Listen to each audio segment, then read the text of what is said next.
Sir कल को मैं भी खोल रहा हूँ सर, मैं इसलिए पूछना चाह रहा हूँ। जय माता दी। तुम तो खोल रहे हो, चला रहे हो, ठीक है, लेकिन देखो दुनिया में कोई भी काम आसान तो नहीं है और नामुमकिन भी नहीं है।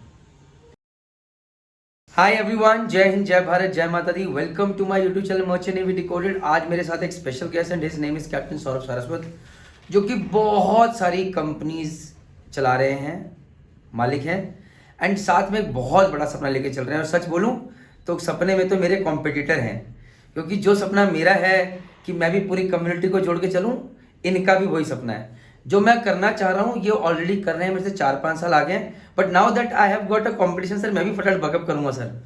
सो he is doing an amazing job. अभी ये देहरादून आए हैं मुंबई से, and he did a wonderful event out there, जहाँ पर मैं चाहता था कि और भी देहरादून के सीफेयर्स आएँ, बट 7 दिसंबर देहरादून में बहुत सारी शादियाँ थी, बहुत सारे लोग जो आ सकते थे नहीं आ पाए। इसके लिए सर मैं माफ़ी चाहूँगा सर आपसे। नेक्स्ट टाइम ऐसे कुछ भी इवेंट्स होते हैं तो मैं बिल्कुल कोशिश करूँगा कि जितने मैक्सिमम सीफेयर्स पहुँच के देहरादून का नाम रोशन कर सके वो करें। And sir but with this we'll start guys, this is about building a big community. This is about पूरे जहाजियों को कैसे जोड़ रहे हैं। दिस इज अबाउट इनके क्या सपने हैं, और दिस इज अबाउट मैं कहाँ पर इनसे कमिट करता हूँ, कन्विंस होता हूँ, और कहाँ पर मैं बोलता हूँ नहीं सर मैं इससे एग्री नहीं करता। We both can have different opinions, but vision काफ़ी हद तक सिमिलर है कि सबको साथ में जोड़ के चलना है। With this sir I welcome you out here captain Saurabh, कैसे हैं आप? Sure, thank you so much, Praneet, for this opportunity, and good morning to all the viewers. And I'm really obliged and happy to be sitting here next to you and talking to you. So कोशिश यही रहेगी कि जो भी आपके questions हैं उसको बिल्कुल दिल से आंसर दूं, ठीक है, क्योंकि मुझे डिप्लोमेटिकली बोलना नहीं आता है मैं खुश हूँ सर, और सीखने की कभी कोशिश भी नहीं करूंगा। नहीं करिएगा भी नहीं सर, वो होना भी नहीं चाहिए। आई बिलीव जो बेबाक होते हैं और जो सही तरीके से दिल से बोलते हैं, आई थिंक सो कि resonates and connect with. Sir अभी देहरादून में आपने एक इवेंट किया, और बट उससे पहले ब्रीफ में आपकी शिपिंग जर्नी के बारे में, इन वेरी ब्रीफ, एंड आपने सेलिंग क्यों छोड़ी, उसके बाद क्या किया आप, उसके बारे में चाहूँगा कि आप व्यूअर्स को थोड़ा बताएं प्लीज़। ओके, सो पहले तो ये बताता हूँ कि कमिंग फ्रॉम लखनऊ, जो कि एक लैंडलॉक है, जो पानी की सिर्फ चीज़ हमने देखी है वो है गोमती नदी वहाँ पे। एंड 9th स्टैंडर्ड में ही समहाउ एक ड्रीम बन गया था कि मुझे मर्चेंट नेवी ज्वाइन करनी है। घर वाले पीछे पड़े हुए थे कि इंजीनियरिंग करो। सो आईआईटी की तैयारी करी, रुड़की भी किया, एंड मैकेनिकल इंजीनियरिंग क्लियर की, लेकिन थैंक्स टू एससीआई कि उनका डायरेक्ट रिक्रूट में हो चुका था। तो जब मैं प्रीसी कंप्लीट करके वापस घर आया तो मेरा इलाहाबाद का मैकेनिकल इंजीनियरिंग का लेटर पड़ा हुआ था। तो घर वालों ने यही पूछा कि इंजीनियरिंग करनी है, तो मैंने उनको ये बोला कि भाई इंजीनियरिंग से भी मुझे मर्चेंट नेवी ही ज्वाइन करनी थी, और तब तक एक क्लैरिटी मिल गई थी कि जहाज पे एक ही कप्तान हो सकता है। तो नथिंग टू बी बायस्ड, अरे नहीं सर, I chose to be a captain than to be a chief engineer, ठीक है, because coming from middle class family बहुत सिंपल सी क्लैरिटी थी लाइफ की कि जहां मैं 4 साल अपने घर वालों के पैसे डलवाऊंगा, वहां 4 साल में शायद मैं पैसे कमाने शुरू कर दूं। तो मैं जैसे सबको बोलता हूं कि मर्चेंट नेवी, अगर कोई अमीर है वो मर्चेंट नेवी नहीं ज्वाइन करता है, और उसी सपने को लेके कम्युनिटी में बिल्ड करता हूं। तो एससीआई में 1997 में मैंने ज्वाइन किया, and immediately after my cadetship I switched over to volumes. उसके बाद वॉल्यूम्स के बाद I joined an oil major Shell, and फिर finally I settled with volumes. I was a captain master, then I became the marine superintendent. Which year did you quit sailing? Okay, I quit sailing in 2014. Why did you quit sailing? Good question. See, it is not about quitting sailing. It is about कि आपकी महत्वाकांक्षाएं क्या हैं. What is your ambition in life? ठीक है. So captain बनने के बाद दिमाग में कहीं कुछ आ रहा था कि what next? अब क्या है? Because एक stagnancy आ जाती है आपकी लाइफ में. Right? Because आपने कैप्टन्स देखे होंगे 55, 60, 65 years old, they're still sailing, they're happy with that. But somehow down line, I was not content with that. Because मुझे लगता है कि कहीं अगर आपका career growth stagnant हो गया, so that is not what is my purpose of life as a human being here. So captain बनने के बाद I joined office, became a marine superintendent. Marine superintendent में कुछ साल रहा, उसके बाद लगा कि यार अब क्या है, क्योंकि वहाँ पे भी स्टैग्नेंसी है। आई थिंक बहुत से लोग जो शो में बैठे हैं वो चीज़ को रिलेट करेंगे कि आप शायद 5-10 साल भी मरीन सुपरिटेंडेंट रह सकते हो, लेकिन उसके ऊपर नहीं बढ़ते हो अगर आप उससे एक स्विच नहीं मारते हो। So I became a DP and CSO on a tanker company in Singapore. वहाँ पे जाने के बाद भी लगा कि अब क्या, तो लगा यार खुद की कंपनी स्टार्ट करते हैं। सो दैट इज हाउ डीपीए जो लोग नहीं जानते, सॉरी सर इसमें कट करो, थोड़ा बता दूं लोगों को। डेजिग्नेटेड पर्सनल एश्योर और company security, it's a big thing. Company security officer होना, इट्स अ बिग थिंग। तो मरीन सुपरिटेंडेंट बने, डीपीए सीएसओ बने, उसके बाद लगा व्हाट नेक्स्ट। ये व्हाट नेक्स्ट खत्म नहीं हो रहा आपके जीवन में है, ये चलते ही जा रहा है, अभी भी चल रहा है। उसके बाद आपने डिसाइड किया कि अब अपनी खुद की कंपनी खोलते हैं। सर यहाँ पर मैं चाहूँगा कि बहुत सारे लोग हैं जिनके सपने बड़े बड़े होंगे, ये अपनी खुद की कंपनी के बारे में थोड़ा सा बताइए, कैसे खोली जा सकती है, कितना आसान होता है, थोड़ा सा 5 मिनट इसके ऊपर प्लीज। क्या पता सर कल को मैं भी खोल रहा हूँ सर, मैं इसलिए पूछना चाह रहा हूँ। जय माता दी। तुम तो खोल रहे हो, चला रहे हो, ठीक है, लेकिन देखो दुनिया में कोई भी काम आसान तो नहीं है और नामुमकिन भी नहीं है, ठीक है। बिकॉज जैसे बोलते हैं ना इम्पॉसिबल, वो खुद ही बोलता है ना I am possible. Only thing is कि हमें सॉल्यूशंस चाहिए, हमें वे आउट चाहिए और हमें लगे रहना है। सो कंपनी खोलना बड़ी बात नहीं है, उसको चलाना सबसे बड़ी बात है। ओके, ठीक है, क्योंकि आपको ब्रीफ देता हूँ, जब मैंने कंपनी चालू करी थी तो होता क्या है, वी स्टार्टेड, 4 मरीन सुपरिटेंडेंट्स थे, हम लोग एक साथ इकट्ठा हुए कि चलो कंपनी स्टार्ट करते हैं। और लगा कि यार मरीन सुपरिटेंडेंट इतना एक्सपीरियंस है तो मतलब बिजनेस तो धड़धड़ा के ऊपर छप्पर फाड़ के आएगा, लेकिन पहले 3 महीने कोई काम नहीं आया। अच्छा, जब कंपनी खोली तो आपने वही आरपीएसएल का पूरा लिया होगा सारा पेमेंट होगा कि नहीं? आरपीएसएल इज ओनली फॉर क्रूइंग। क्रूइंग, हमारी कंपनी सिर्फ ऑडिट्स एंड इंस्पेक्शंस पे डील कर रही है। ओके, ठीक है, सो हाँ थोड़ा बताइए। हाँ, जो लोग नहीं जानते, ऑडिट्स इंस्पेक्शन गाइस, शिप के ऊपर सर्वेयर जाते हैं ऑडिट करने के लिए कि भाई ये शिप सही है कि नहीं है। कंपनी का ऑडिट जाते हैं, उन्हें कहते हैं इंटरनल ऑडिटर्स, और जो बाहर के ऑडिटर्स उन्हें कहते हैं एक्सटर्नल ऑडिटर्स। और कुछ गवर्नमेंट ऑडिटर्स भी होते हैं जो कि पोर्ट सेट इंस्पेक्शन हो सकता है, फ्लैग सेट इंस्पेक्शन हो सकता है, that's the thing. So sir ने अपनी एक ऑडिटिंग कंपनी खोली कि भाई हम डिफरेंट कंपनीज जो हैं उनके जाके एक्सटर्नल ऑडिटर्स बन के ऑडिट्स करेंगे, राइट सर? राइट, बिल्कुल। सो जर्नी बहुत बढ़िया होती है, जैसा बोला ना कि you have to enjoy it. So पहले 3 महीने कोई काम नहीं आया और घर वालों ने मुझे 3 महीने की लिमिट दी थी। बड़ा सर, ये जो लोग बिजनेस करने वाले हैं प्लीज, ये 3 महीने की लिमिट में अगर सर ने हाँ बोल दिया है तो या तो घर वालों को झूठ बोला है, और या फिर इन्हें लग रहा था कि यार 3 महीने में तो मैं जय माता दी कर दूंगा। नहीं, बिकॉज देखो ऑडिटर में अगर आप देखो तो जो आप मैक्सिमम कोई भी एनसी ऑब्जर्वेशन को क्लोज करने का टाइम देते हो 3 महीने ही देते हो। हाँ देते हैं सर, लेकिन यार इतना बिजनेस कर रहे हैं लेकिन सर। उसके बाद जब वो एनसी और बिकॉज देखिए आप बिजनेस करना चाह रहे हो, लेकिन फैमिली के लिए तो एनसी ऑब्जर्वेशन है ना वो, हाँ। कि आप सेलिंग छोड़ के, क्योंकि लोगों को क्या लगता है कि यार एज अ मास्टर आप सेलिंग में इतने $1000 कमा रहे हो और उसके बाद खुद का कुछ चालू करने चाह रहे हो। तो घर वाले, सॉरी सर बीच में काट रखो, कि बड़ा अमेजिंग है, मेरी जर्नी से है। पापा मना कर रहे थे आपके, मम्मी मना कर रही थी कि वाइफ मना कर रही थी, पहले ये बताइए। ये सारे सिर्फ वाइफ मना कर रही थी, ओह मम्मी तो डिक्लेयर कर चुकी थी पागल है जो करना है करने दो। ओ गॉड, ये मस्त है। ओके, ठीक है, एंड 3 महीने में ऐसे बोला कुछ काम नहीं आया, तो फिर क्या होता है, हम डीपी के पास जाते हैं कि भाई थोड़ा एक्सटेंशन दे दो। तो वापस आई वेंट बैक ऐसे कि यार एक्सटेंशन दे दो मेरे को 3 महीना और, हर जगह मिलता है। तो शी से चलो ग्रांटेड। और वो ग्रांटेड के बाद इट हैपेंड कि वी स्टार्टेड गेटिंग जॉब्स। लेकिन जैसे बोला डिफिकल्ट है, यस डिफिकल्ट है, बिल्कुल है। पहले साल जो शायद मैं एज अ मरीन सुपरिटेंडेंट महीने में कमा रहा था, वो मैंने साल भर में भी नहीं कमाया था। So we had to break down our FDs, we have to run it, and ऊपर वाले की बहुत बहुत मेहरबानी की कोविड आ गया, ठीक है, which taught us a lot of things and we survive the Covid. अब तो कोई डर नहीं लगता है। And why I'm sharing all these things is because अगर आपके दिल में है कि आप कुछ करना है तो please never give up, okay? Because जिस दिन आपने गिव अप किया ना, शायद हो सकता है उसके नेक्स्ट डे ही आपकी लाइफ चेंज होने वाली थी। So sir coming back to the point, wife थोड़ा सा कॉशियस थी, ऑलरेडी आप श्योर जॉब में थे और अब आप अपना कुछ करने आए थे। जनरली हमारी सोसाइटी में बिजनेस को बड़े अलग वे में देखा जाता है। Completely agree with that point as well. मेरे पापा ने मुझे पागल घोषित कर दिया था लास्ट 6 महीने पहले, थोड़ा अप्रूवल दिया कि हाँ लगदा पे है तो ठीक कर रहे हैं थोड़ा जिया। So that is the thing. चलिए, तो सर मरीन कितना टाइम तक आपने वो कंपनी में रहे और कैसा रहा है आपका एक्सपीरियंस?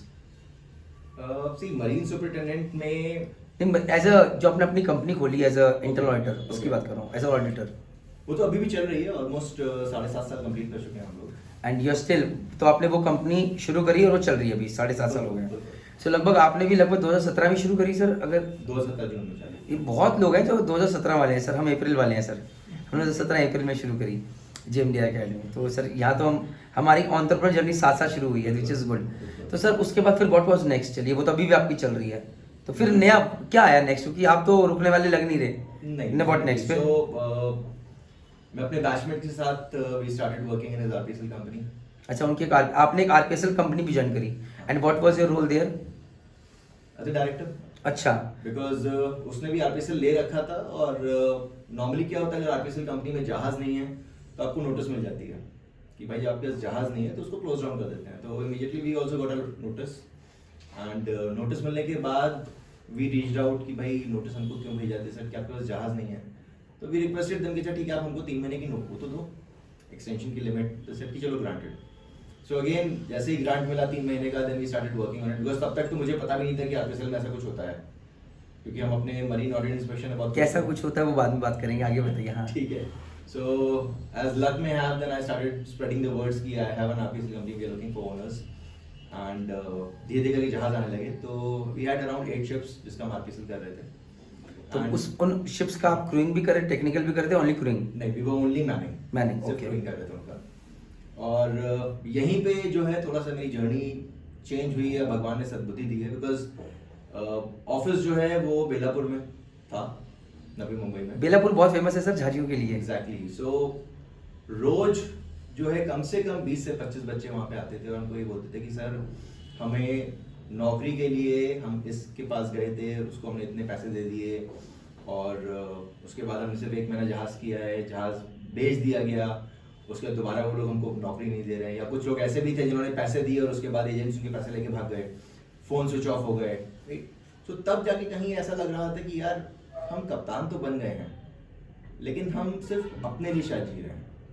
सो अगेन थैंक्स, क्योंकि इसके साथ में I have been doing lot of things to get clarity in my mind. So I have my mentor who always said कि यार try and find out the purpose of your life, कि purpose क्या है। अगर भगवान ने आपको इंसान बनाया है तो इसी जीवन में बनाया है ना, अगले जीवन का तो पता ही नहीं है कि आप इंसान बनोगे कि नहीं बनोगे। तो इस जीवन में ऐसा क्या करना चाहते हो कि लोग आपको याद रखें। एंड इनफैक्ट कितने लोगों ने, मुझे पता नहीं किताब पढ़ी है कि नहीं, देयर इज अ बुक जिसका टाइटल ही है कि who will cry when you die. ना नहीं पड़ी सर। हाँ, तो आप उसको सर्च कर सकते हो, who will cry when you die.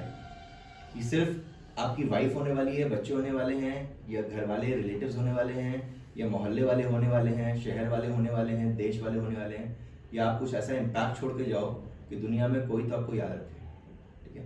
So that was a turning point where I said कि चलो leave RPSL aside, I resign as a director. And what was the reason कि आपको लगा कि यार ये चीज़ गलत हो रही है और मुझे इसको करना चाहिए, मतलब इसका कुछ निचोड़ निकालना चाहिए?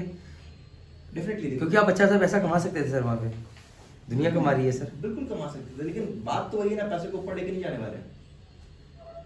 ठीक है। अभी हमारे पूजनीय टाटा साहब जो भी नहीं रहे हैं, क्या वो कुछ लेके गए अपने साथ? नहीं लेके गए, लेकिन उन्होंने लोगों के लिए कितना कुछ कर डाला है कि लोग सालों साल तक उनको याद करेंगे। राइट। तो हम उनके जैसे शायद ना बन पाए, लेकिन कोशिश तो कर सकते हैं। क्या बात है, क्या बात है, बिल्कुल सेम सेम। तो उस व्यू पॉइंट से ही ऐसे कि चलो एक ऐसी कम्युनिटी बिल्ड करते हैं जहाँ पे हम अपने लोगों के लिए कुछ मदद कर सकते सो ये दिस इज विच ईयर जब आपने सोचा कि मैं डायरेक्टर का आपने रिजाइन दिया फ्रॉम आरपीएसएल कंपनी? हैं। मैंने कम्युनिटी तो ऑलमोस्ट जो पोर्टल है और उस पर काम करना शुरू कर दिया था 4 साल पहले, और अभी आई थिंक डायरेक्टर से रिजाइन किए हुए मुझे ऑलमोस्ट 3-3.5 साल हो रहा है। तो लगभग उसी टाइम आपने बोला कि यार जय माता दी। क्योंकि लग रहा था कि कम्युनिटी बिल्ड करूंगा तो अपनी खुद की आरपीएसएल कंपनी है, तो मैं लोगों को एटलीस्ट नौकरी दे सकता हूँ, लोगों की मदद कर सकता हूँ, अपने जहाज़ों को उनको भेज सकता हूँ बगैर पैसे लिए। लेकिन होता क्या है, जैसे मैंने बोला ना कि आपके विचार और मेरे विचार में शायद तालमेल ना हो। सेम चीज़ हो रही थी, क्योंकि जब तक पैसा आ रहा था मेरे पार्टनर को लग रहा था सब कुछ सही है, लेकिन जब मैंने अपना पूरा का पूरा ध्यान पोर्टल पर डालना शुरू किया, कम्युनिटी बिल्ड पे चालू किया, तो उसने भी घोषित कर दिया पागल हो गए। ठीक है। और अगर कोई दुनिया में आपको ये बोल देता है कि भाई पागल हो गए और अपना टाइम अपने सपने के लिए वेस्ट कर रहे हो, उससे बड़ा नेगेटिव आपकी लाइफ में कुछ नहीं हो सकता है। तो मैं आपको तुरंत बोलूंगा उससे हाथ झाड़ो and move on in life. Sir मैं एक चीज़ इसमें जानना चाहूँगा sir, great you have got a purpose in your life, आप उसमें जुड़े। मैं जानना चाहता हूँ सर, क्योंकि देखिए एवरीबडी, हर कोई जस्टिफाई कर सकता है कि मैं यार जीएमडीआई पे इतने पैसे ले रहा हूँ, क्यों ले रहा हूँ, जस्ट मेरे पास जस्टिफिकेशन, किसी के लिए सही होगा, किसी के लिए गलत होगा। सर आरपीएसएल एजेंसीज में जो सर्विस चार्ज लेते हैं, ये एक आरपीएसएल एजेंसी वाले, मैं नाम लूंगा, उनसे मेरी बातें कहते हैं हम क्या करें, हमारे ऊपर जो ओनर बैठे हैं वो वैसे बैठे हैं, वो भी वैसे मांगते हैं दुबई वगैरह में। ये कितना सच है? कहते हैं आज हमें यूरोपियन ओनर दिला दो, हम एक पैसा नहीं लेंगे, क्योंकि वो भी नहीं लेंगे। इसमें कितनी सच्चाई है और कितना ये गलत है सर? ओके, मैं आपको पर्सनल बताता हूँ। आप personal बताइए। जब हम खुद ओनर्स को ढूंढ रहे थे तो आई वेंट टू टर्की और वहाँ पे जाके ओनर से मुलाकात हुई। तो उन्होंने पहली चीज़ तो उनको यही बोली कि हम आपको आर्टिफिशियल अपने जहाज क्यों दें, हमारे पास पहले से ही 3 कंपनीज बम्बई में हैं जिनका आर्टिफिशियल हम यूज़ कर रहे हैं। हमने उनको सेम बताया, बिकॉज हमारे पास जो है नॉर्मली पीपल नो कि जब ऑडिट इंस्पेक्शंस करते हैं तो we try and provide quality to people, we give the best training to the group. उनको बताया कि we will have quality people, we will have better training. तो फिर मैंने उनसे ऐसे ही पूछा, बोले ठीक है अच्छा आपको हम दे देते हैं। तो मैंने उनसे पूछा, मैंने कहा सर मैमिंग फीस कितनी होगी जो आप हमको ऑफर करने वाले हो? तो हंस के बोलते हैं वो बाकी 3 तो मांगते नहीं है, आपको मैं क्यों दूंगा? तो मैंने उनसे यही पूछा, मैंने कहा सर अगर आप मेरे को दोगे नहीं तो फिर व्हाट इज योर आइडिया? तो बोलते हैं कि आप एक काम कीजिए, हम आपको रिक्वायरमेंट भेजते हैं, आप बंदे से उसके मेडिकल के पैसे लीजिए, उसकी पीपीई के पैसे लीजिए, उसकी फ्लाइट के पैसे लीजिए, आप उसको फ्लाई करा के इस्तांबुल एयरपोर्ट तक पहुंचा दीजिए, वहां पे मेरा एजेंट जो है उसको पिकअप करेगा, जहाज से भेज देगा, और उसके बाद हर महीने की तनख्वाह हम उसको रेगुलरली भेजते रहेंगे और उसको साइन ऑफ करके रिपैट्रिएट करके हम उसको घर पे भेज देंगे, उसका कॉन्टैक्ट नंबर मिल जाएगा। तो मैंने उससे सिर्फ एक क्वेश्चन पूछा, मैंने कहा सर ये जो पैसे की आप बात कर रहे हो ये तो आपको पे करना चाहिए था। कहते हैं लेकिन 3 लोग तो मांग नहीं रहे हैं, तो आपको मैं क्यों दूंगा? अब वहीं पे डिफरेंस आता है, ये 3 लोग जब नहीं मांग रहे हैं, अगर एक खर्चा मोटा मोटा मैं कहता हूँ 1 लाख का है तो आदमी क्या बोलता है, हिंदी में कहावत है ना, बहती गंगा में हाथ धोना। तो ये जो एजेंट्स हैं वो सबके सब बहती गंगा में हाथ धो रहे हैं और दूसरे को बदनाम कर रहे हैं कि ओनर मांग रहा है। यस ओनर मांग रहा है, लेकिन मैं लोगों को एक ही चीज बोलता हूँ, जितने भी लोग गाड़ी चला रहे हैं स्पेशली इंडिया में, हम जब ट्रैफिक सिग्नल पे जाकर रुकते हैं तो अभी इकोनॉमी इतनी नहीं बढ़ी है, हमारे पास कुछ कुछ भिखारी आके खड़े हो जाते हैं, राइट? आपकी कार के शीशों को नॉक करते हैं, क्या आप हर भिखारी को पैसा देते हो? नहीं। तो उस ओनर को जो कि एक भिखारी स्वरूप है, आप अपना पैसा कमाने के लिए आप उसको पैसा दे रहे हो। हमने मना किया और हम चले आए। तो अगर कोई इस चीज को जस्टिफाई कर रहा है कि ओनर मांग रहा है इसलिए हम मांग रहे हैं, तो आप भी तो कुछ गलत कर रहे हो ना।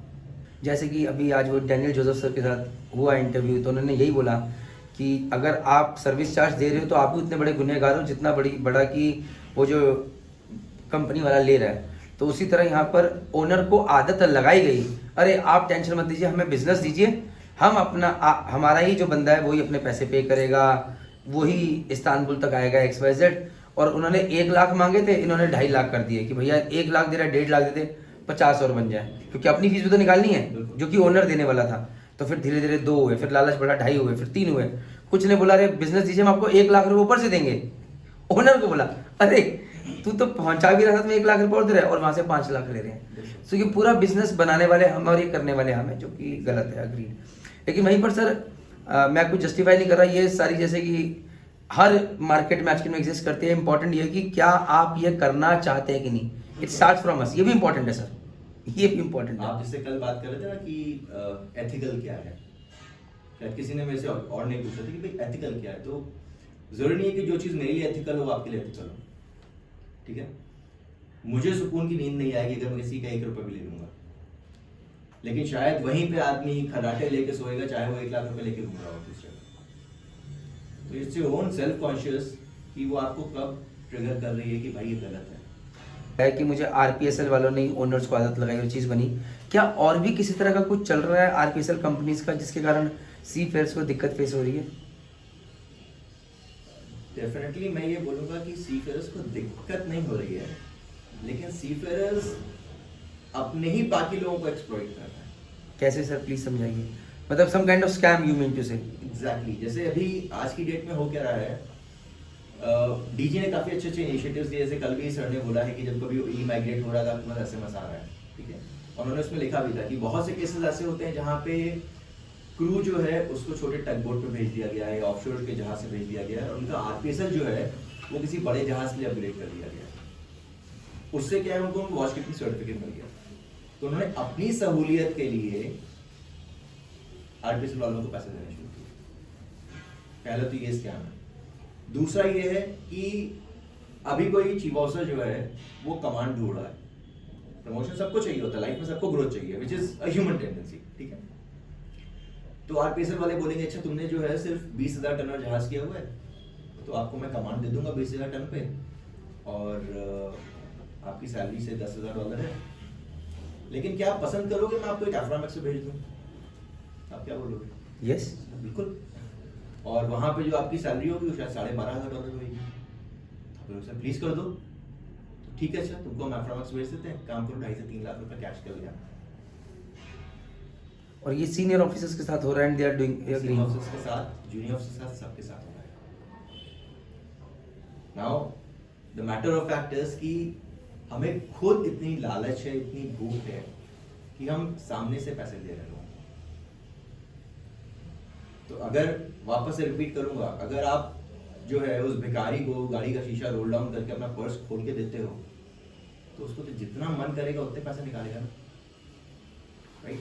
तो यहीं पे जो अवेयरनेस की बात है कि हमें कहीं तो हमारे कॉन्शियस को यार खटकना चाहिए ना, कि जिस चीज के लिए मैं कैपेबल नहीं हूँ उसके लिए क्या पैसे देके में कैपेबिलिटी आ जाएगी? नहीं आएगी। अगर आपने उतना बड़ा जहाज कभी हैंडल किया ही नहीं था as a mate, as a second mate भी, और आप मास्टर में उतना बड़ा कर रहे हो, क्या आपने प्रॉपर ट्रेनिंग्स ली हुई है? क्या आपने सिमुलेटर पे हैंडल किया है उस जहाज को? क्योंकि उस कंपनी को कोई लेना देना नहीं, उसको पैसे का मतलब था। वो आरपीएसएल है, ओनर्स को ये बात शायद पता भी नहीं होगी, क्योंकि उनकी सीवीज भी वैसे ही चेंज कर दी जाएंगी। ओनर्स जो बैठ के आपकी सीवीज थोड़ा ना वेरीफाई करते हैं कि आपने इस वाले जहाज पे काम किया है कि नहीं किया है, वेरिफिकेशन कौन कर रहा है? आरपीएसएल वाले। ओनर्स सिर्फ अप्रूवल देते हैं बेसिस ऑन सीवी, और उसके बाद अगर आप ऑपरेट नहीं कर पाते हो जहाज को, you will have lot of collisions, you will have groundings. Sir यहाँ पर मैं ये नहीं कहूँगा कि आप जो कह रहे हैं बिल्कुल ठीक है, it works in the ideal world. एक जो बिल्कुल सही जगह वहाँ पर ये वर्क करता है। मैं अपना एग्जांपल दे सकता हूँ, मैं बिल्कुल पॉडकास्ट से बोल रहा हूँ। मुझे अगर आज एक पुलिस वाला पकड़ता है और मुझे पता है वो 2000 का चालान काट रहा है, मैं अपनी बात कर रहा हूँ, I am not judging anyone, I am telling you कि मैंने गलती करी ऐसी। कब करी है? बहुत पहले, लेकिन करी है। मैंने 500 रुपये देकर इसे चालान छुड़वाया अपना, मैंने गलती करी है। हेलमेट नहीं पहना है। मैं आज भी बहुत सारी चीज़ें करता हूँ जो आज मतलब कि हेलमेट के बिना जा रहा हूँ, पुलिस वाला आया तो फिर मैं हेलमेट पहन के निकल जाता हूँ। डर, सेफ्टी कॉन्शियस नहीं है, मैं एडमिट कर रहा हूँ। सर इसमें सर एक चीज़ ये आती है कि जब बात आपके और आपके साथ के लोगों के जीवन पे है, हो सकता है मैं नहीं जानता सर, मेरे साथ मुझे कभी करना नहीं पड़ा। अगर मैं एक सीनियर ऑफिसर होता और मुझे लगता है यार मैं ऐसी जगह स्टार्ट किया और मुझे 2 लाख रुपए देके एक ऐसा बड़ा जहाज मिल रहा है, मैं नहीं कह रहा हूँ मैं करता नहीं करता सर, मैं जज नहीं कर रहा हूँ, शायद मैं भी यहाँ पर बैठ के बोल रहा हूँ, शायद मैं भी एक बार को दे देता। बट सर इसकी कॉन्सिक्वेंसेज ये हैं जो मैं अब समझता हूँ यहाँ पर बैठ के, दैट इज कि कल को मैं बहुत सारे लोगों के जीवन को खतरे में डाल रहा हूँ, जो एक इम्पॉर्टेंट फैक्टर है कि यार ये किया नहीं था, हो जाएगा। एंड मेरा एक और चीज़ मानना है सर, एक बिल्कुल ऑनेस्ट वो है सर, मेरा बेटा सर जिस स्कूल के फर्स्ट स्कूल में गया एडमिशन लेने के लिए फेल हो गया सर, वहाँ पे उस स्कूल में मैं भी पढ़ा, मेरे पापा ही पढ़े हैं सर। बड़ी सारी चीज़ें आई थी, मतलब there were different ways that I could have gone for and he would might have got selected. I did not choose sir. Today my father feels hurt all the time and my simple answer was कि ज़िंदगी भर चुभन रहेगी तो शायद ही कुछ कर जाए जीवन में, क्योंकि अपने दम पे करेगा तो शायद आगे बढ़ जाएगा। बैसाखी लेके चलेगा तो जय माता दी, जय माता। तो ये आज तक मेरी सोच ऐसी है, आगे का पता नहीं, कल को पता नहीं, फिर कहीं फिसल जाए परनीत मेहता लालच में आके, भगवान जाने। चलिए sir, coming back to the point. Hi guys, I hope watching this podcast is inspiring you to make your own journey very successful. For making a successful journey, you need to have a successful career, and for that I would recommend go visit our website Merchant Navy Decoded, one-stop solution to all your queries, whether you are a Merchant Navy aspirant or whether you are sailing or whether you want to quit. Go explore the website yourself and find out those value-added courses which can make your life very comfortable on ship and make you an asset on board ship as well. जय हिंद, जय भारत, जय माता दी। Sir अब बात करते हैं global shipping community के। Now this part is going to be in English because I want all the seafarers out here, it's our common language, working language, we want to know. So we knew your purpose beforehand. Now let's talk about what is this global shipping community all about. Sure. So global shipping community, as the name says, community. Yesterday I was talking about Sandhi Vichhed as used in Hindi because you break a word into two. Community itself means come and unite, right? So we wanted to unite everyone who is part of the shipping industry located globally. So that is the name, Global Shipping Community. So in our community, whosoever is a seafarer, who's a marine consultant, a technical consultant, a shore staff, or even a veteran, they can be a part of the community and they can contribute with whatever skill and knowledges they have for the awareness, for the training and betterment of each other. So क्या क्या हो रहा है इसमें? चलिए, now this is next question. What all is happening in this community? So, since the mindset was never to make money out of this community, because the concept was ki let's find the purpose and work for it. So the entire global shipping community platform is free for lifetime for all shipping companies. So when they are posting their job requirements for seafarers, they don't have to pay anything. They can find the seafarers directly. When they are looking for a marine superintendent, technical superintendent, or even any of the shore staffs, they can post their jobs freely, and they can pick up those people directly. We have nothing to do. It is just a community platform that we are providing right now. Sir इस directly एक खतरनाक competitor है जहाँ पर मैं एक job portal where I want to make a job portal where I would want to charge companies and you are creating something where they can post it for free and again we are doing a podcast guys I promote this still I promote this Mata Rani करे you grow leaps and bounds and आज साथ में थोड़ा बहुत मैं भी grow कर जाऊँ but this is a great concept I appreciate this I appreciate this I'll tell you the reason why, because many people have asked me when you're providing a service, why do you charge for it? अरे कोई तो नहीं कर रहा कम से कम मैं तो करूंगा मैं बोल रहा हूँ but if somebody is not doing it you should be happy Exactly. yes. So I'll tell you the viewpoint behind it, because I said ki any shipping company who's taking money right now, there are companies who justify because we have overheads. To kill those overheads, we have to charge the candidates, right? So that is the reason we want to kill this overhead completely. There shouldn't be any overhead if you're looking for a seafarer or any candidate, because my personal belief is you get a job basis your skills and caliber. You never get a job because you have paid someone. And even if you get a job, after you have paid, there is no guarantee that you will be able to sustain your job, because you don't have that skill and experience. Agreed, sir. Right? So we want to kill all the overheads for shipping companies, and we can only hope that they understand the mission and the vision that we have to eradicate this concept of agents and service fee from the industry, and they stop charging those innocent guys. I agree. Because Like I'll just try and repeat it again, जो मैंने starting में बोला था. Or rather, let me ask you a question. पूछिए sir. If you were rich, would have joined Merchant Navy? No, Right? no. So definitely, anyone who is dreaming of joining a Merchant Navy is either coming from a middle class family or a lower middle class family. We have big dreams, right? But dreams have to be achieved not by stepping on someone else's dream. Sir, the job portal that I would create, I'm just discussing with you because you were. Sir, I would be charging shipping companies, not the clients, not the guys. Most importantly, what I vision is any company which is promoting service charge, मैं उनको अपने portal पे allow ही नहीं करूँगा sir. So there are a lot of companies, yes, they say give about overhead justify, but there are a lot of companies which have good money and they have got good resources and good employment treatment as well. I would love to promote them on my portal, but I would love to charge them for the services that I give. Difference in opinion, but I'm committed towards your goal. I would love to see you. I simply love the line that you said, the companies who are not charging service fee, you will try and promote them. Not हाँ जो service charge कर रहा है वो chance ही नहीं है sir. No chance at all. Exactly. Now, give me few more months or a year, and I will be gonna come up with objective evidence of many bigger companies where somebody is sitting and asking for money. Sir, this I know, sir. This is we are So- getting into the gray area. It is happening, sir, in the industry, and I am quite aware about it. So that is one thing you always say, na, ki sir, what is the disclaimer? Sir, So in my website, there's a very single disclaimer that if a company is registered with us, and by mistake also if they've registered with us, because now they are registered, and if any crew or seafarer reports to us with objective evidence that somebody has asked for money, okay, even they don't go for FIR, we as a global shipping community will be filing a FIR against that person or the company directly. भाई आपके अंदर hats off है. Ready to fight the मतलब big guns. I do not have that courage sir. I am saying that openly. But again sir I मतलब जो भी आपने चीज़ यहाँ पर बोली है vouch for it completely. And this is a very grey area that there people in big company sitting out then yes they are earning. But sir again you have got the courage to be the Mangal Pandey. I do not. मैं तो ये बिंदास बोलता हूँ sir. मैंने आपको पहले ही बोला है कि आप लोगों के लिए लड़ जाते हैं सर. मैं नहीं. मेरे अंदर करेज ही नहीं है सर. जितना मैंने अभी तक आपको जाना है. See we are meeting for the second time. First कल रात को मिले और आज मिले हैं. नेवर. और एक बार पहले बिहार में शायद कुछ मिनटों के लिए. बट जितना आपसे मैं जाना हूँ कि आप you not afraid of fighting legal battles, you not afraid of fighting, अगर कोई आपको लगता है कि आप जस्टिफाइड और सही हैं, सही लोगों के लिए आप करते हैं, सर मैं पीछे हट जाता हूँ अपने लिए भी और बाकी के लिए भी। मुझे लगता है कि मैं बस अच्छी चीज़ें करूँ। But sir I hope that what you are doing for this job portal it turns out good. Next बताइए सर, what is next happening in मैं इस चीज़ को थोड़ा सा ऐड करूंगा कि मैं डरता ही नहीं हूँ। हाँ बताइए सर। क्योंकि कहीं मैंने पढ़ा था, किसी से पूछा गया कि आप इतनी बड़ी आर्मी है आपके पीछे, ठीक है, और सामने इतने ढेर सारे एनिमीज हैं और आप अकेले आके खड़े हो जाते हो, एनिमीज को फेस कर रहे हो, तो आपको डर नहीं लगता? तो बोलता है कि मैं इसलिए नहीं डरता हूँ कि मेरे पीछे इतने लोग खड़े होते हैं, right? So that is where the community comes handy. It is not a single person who's fighting this fight. Anyone who's becoming a part of the community is fighting for the same cause.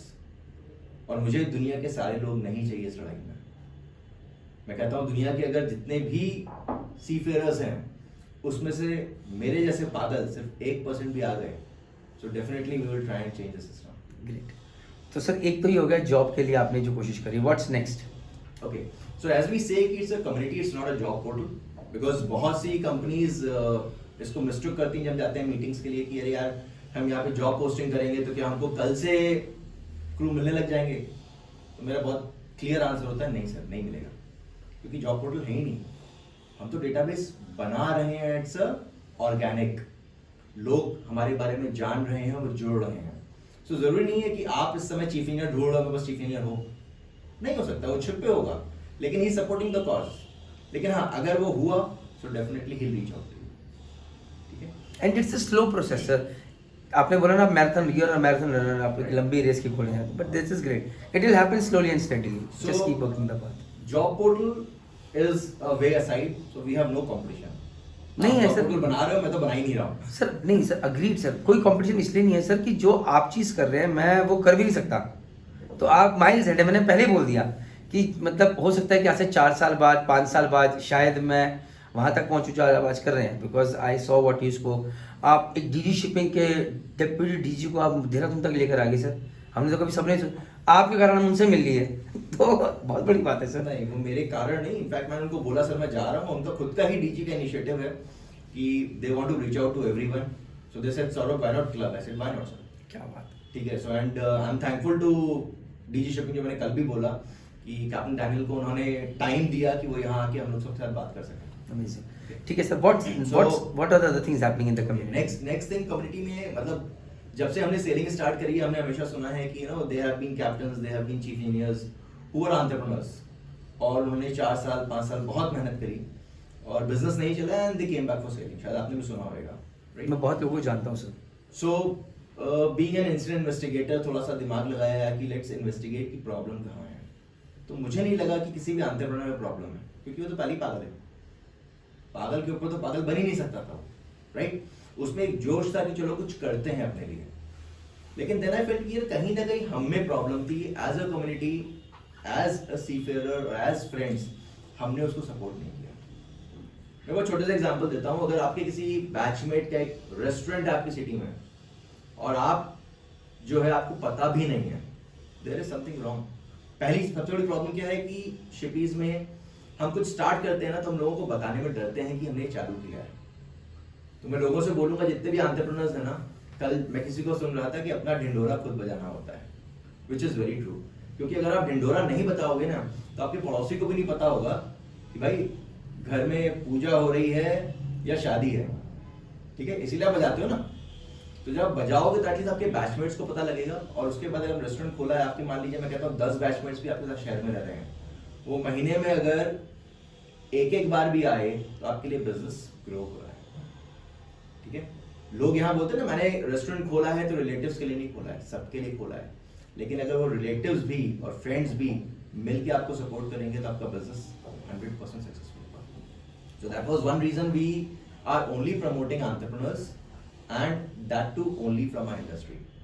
So having said that, जैसे कल मैं आपको बताया था कि हम लोग का जो ट्रैवल पार्टनर है, that is a company started by chief engineer, okay, and he is still sailing, he has another partner who takes care. और जब वो वापस सेलिंग से आता है तो ये वापस रिपीट करूंगा कि हम लोग का नॉर्मल सिनेरियो क्या रहता है, हम 4 महीने जाके, अभी टॉप 4 हैं तो 4 या 5 महीने का ट्रिप है, उसके बाद जब हम घर आते हैं ऐसा लगता है कि पत्थर तोड़ के आए हैं, we just want to relax. लेकिन एंटरप्रेन्योर्स में डिफरेंस है। एंटरप्रेन्योर्स हार्डली 1 या 2 दिन का रेस्ट लेंगे and then they get back to work. So उस बंदे में जितना जुनून है, क्या हम लोग उसकी इतनी भी सपोर्ट नहीं कर सकते हैं? सो हमारा ट्रैवल पार्टनर है set, he is a chief engineer. हमारा visa partner again is a company funded by chief engineer. हमारा fashion brand partner is a company started by second officer. Right now he is giving his achievements exams.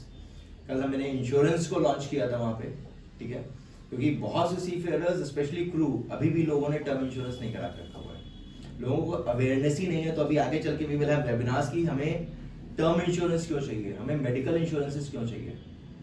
सो उस second officer के चलते जो company है, कल बताया था कि वो हमें 25% ऑफ डिस्काउंट दे रही है on the first year premium and medical insurances पे 10% एवरी ईयर दे रही है।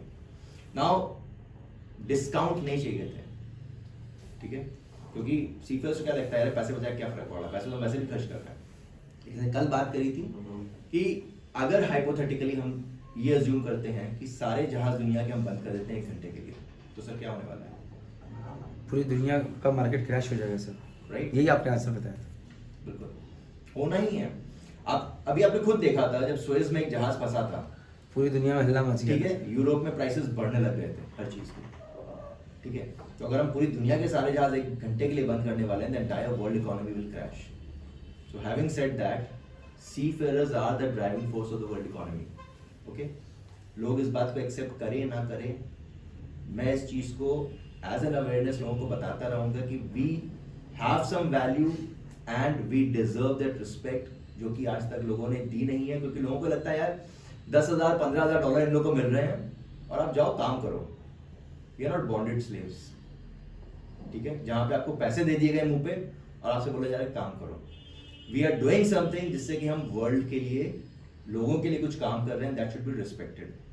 ओके, सो उसी विजन के साथ में कम्युनिटी में हमारे जितने भी एंटरप्रेन्योर्स हैं, जो कि हमारे पार्टनर्स हैं या जो भी हमारे साथ जोड़ रहे हैं और अपने एडवर्टीजमेंट डाल रहे हैं, वो हमारी कम्युनिटी मेंबर्स को डिपेंडिंग ऑन उनकी प्रॉफिटेबिलिटीज, कोई 10% का डिस्काउंट दे रहा है, कोई 20% का डिस्काउंट दे रहा है, कोई 25% का डिस्काउंट दे रहा है। अब डिस्काउंट क्यों चाहिए था? क्योंकि दुनिया तो हमें वैल्यू नहीं करने वाली है, वैल्यू हमें खुद क्रिएट करनी थी। Okay, so as a recognition of being key workers, जो कि सोशल मीडिया पे हर जगह घूमता है, कोविड ने एक बहुत बढ़िया टैगलाइन बनाई थी और लिंक्डइन पे एक है जो जिनका एक पंच लाइन है, no seafarers, no shipping, no shopping. उस टैगलाइन को देख के यहां बैठ के बोल रहा हूं, खून खौलता है कि क्या हम सोशल मीडिया की टैगलाइंस हैं, लोगों के लिए मजाक बने हुए हैं, राइट? उसको हम प्रैक्टिकली कब वो यूज करेंगे? तो दैट वाज अ रीजन कि वी सेड कि let's create that value for ourself कि हाँ, अगर कोई अपना ही भाई जिसके बिजनेस को मैं प्रमोट कर रहा हूँ मुझे डिस्काउंट दे रहा है, so it is not about saving money, it is adding value to the work that we have been doing. नहीं सर, मैं आपको बताऊं, देहरादून में 2 अमेजिंग एसोसिएशंस हैं और उन्होंने भी यहाँ पर बहुत सारे ट्रैवल पार्टनर्स के साथ करा था।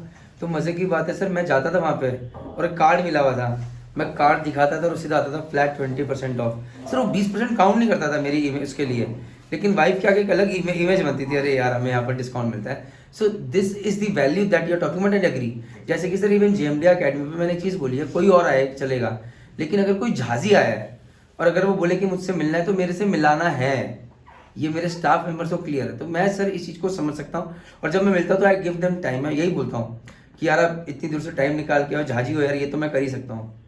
तो agreed sir, this is where we both are on same page. बाकी आप सोशलिस्ट हैं, मैं कैपिटलिस्ट हूँ सर, मैं पहले बता दूँ, मैं कैपिटलिस्ट, आप socialist, which is good sir. It is always good to have such podcast, वहाँ पर डिफरेंस ऑफ ओपिनियन रहे, बिंदास हम बात करें और बताएं, लेकिन आखिर में उद्देश्य कम्युनिटी के लिए करने का होना चाहिए, ये मैं मानता हूँ। और कुछ एनीथिंग एल्स? डेफिनेटली, क्योंकि जैसे मैंने कम्युनिटी वेटरन्स की बात करी थी, अभी बहुत से सीनियर मास्टर्स ऐसे हैं जो शायद रिटायरमेंट के बाद घर में बैठ जाते हैं, ठीक है, लेकिन उनके पास कहते हैं ना भंडार है नॉलेज स्किल का। So we want to use that for our training purposes. So we will be creating LMSs, we are working on creating our own community chat which will be something like a LinkedIn or a Facebook only for the community members। क्योंकि हमें नहीं चाहिए कि अगर कोई question पूछना है ना आपको कि भाई ये कंपनी कैसी है, इसके बारे में बताओ, आप किसी ओपन सोशल मीडिया पे डालो, और आपको जवाब कोई ऐसा आदमी दे जिसकी पता शिपिंग कोई नॉलेज ही ना हो। हमें यहाँ पे अपनी कम्युनिटी में पता है एटलीस्ट कि जो मॉडरेटर्स हैं हमारे, वो सारे के सारे स्टीम्ड सेलर्स हैं, उनके पास उस चीज़ की एक्सपर्टीज है, और जब आपको जवाब मिल रहा है तो आपको एक ऑथेंटिक सोर्स से मिल रहा है, किसी ओपन बुक से नहीं मिल रहा है जहाँ से आपको पता ही नहीं कि उसका ऑथर कौन है, right? So this chat we are working on, and I think within a month's time we will be doing it. In fact, we had run a pilot project with the app, US based app था, लेकिन क्योंकि ये पूरी की पूरी community free चला रहा हूँ तो we were paying almost $100 a month. I ran it for 9 months just to understand system कैसे काम कर रहा है, और अब मेरी IT टीम जो है उसको खुद के लिए बना रही है।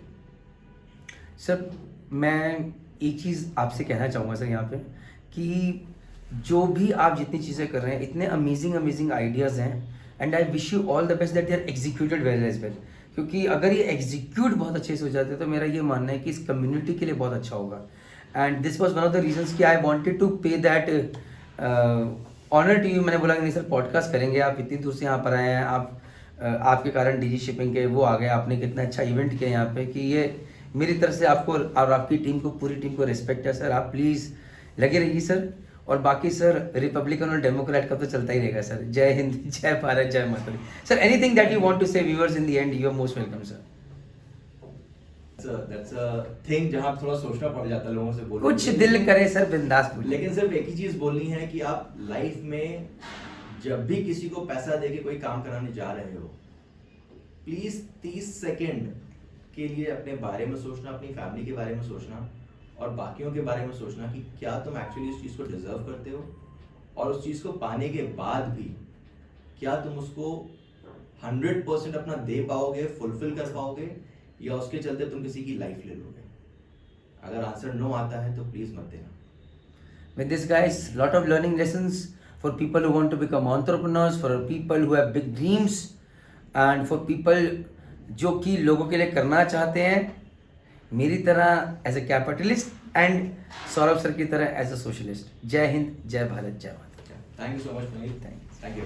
You sir.